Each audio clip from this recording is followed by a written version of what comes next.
महाराष्ट्र नवनिर्माण सेनेत असताना भाजपच्या अनेक कार्यकर्त्यांनी आणि अधिकाऱ्यांनी उघडपणे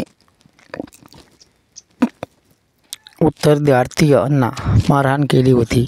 यामध्ये अनेक वेळी मनसेत असलेले परवीन दरेकर आणि राम कदम यांच्या नावाचा विशेष उल्लेख केला जात आहे. आज दरेकर हे उपमुख्यमंत्री देवेंद्र फडणवीस यांच्या खास आहेत आणि फडणवीस हे उत्तर भारतीयांचे हितजनक मानले जात असले तरी दरेकरांसोबत इतर नेते उत्तर भारतीय आणि हिंदी भाषिक विरोधी राहिले आहेत. भाजपच्या निवडणूक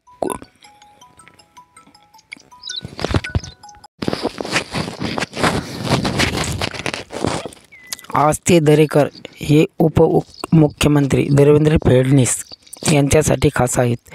फडणवीस हे उत्तर भारतीयांचे हितचिंतक मानले असले तरी दरेकरांसारखे इतर नेते भारतीय आणि हिंदी भाषिक विरोधी आहेत.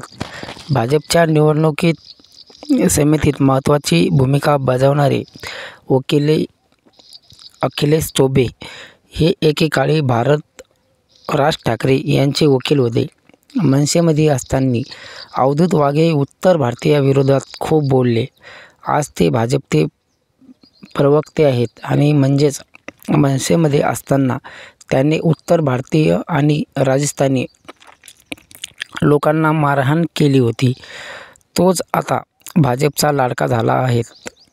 उत्तर भारतीयावर हल्लाबोल करणाऱ्या मनसेसोबत भाजप निवडणूक युती करणार असल्याची चर्चा मुंबई, दिल्ली, लखनौ, उत्तर प्रदेश आणि बिहारमध्ये सुरू आहेत. भाजप मनसे युतीला उत्तर भारतीय कसे स्वीकारतील असे प्रश्न उपस्थित केले जात आहेत. मनसे पदाधिकाऱ्यांकडून मारहाण झालेले उत्तर भारतीय भाजपच्या या करारावर प्रचंड नाराज आहेत. मनसेचा आमदार निवडून आल्यानंतर दरेकर आणि कदम यांनी सपा आमदार अबू हजमी यांनी हिंदीतून शपथ घेतल्याबद्दल विधानसभेत मारहाण केली होती. याशिवाय यूपी, बिहार, राजस्थानमधील विद्यार्थ्यांशी झालेल्या भांडणातही दरेकर यांचे नाव होते. हे विद्यार्थी रेल्वे बोर्डाची परीक्षा देण्यासाठी मुंबईत आले होते. शिवाय अशा असंख्य घटना आहेत.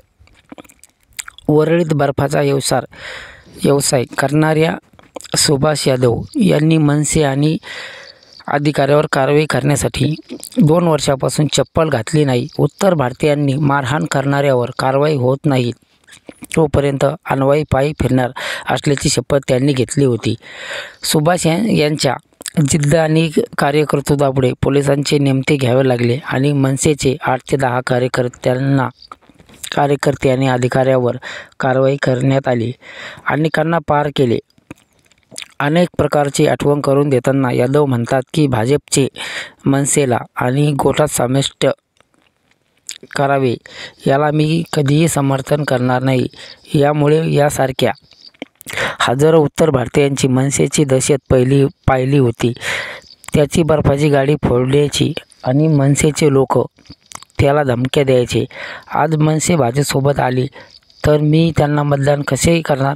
शेवटी आपला काही स्वाभिमान असतो असे ते म्हणाले.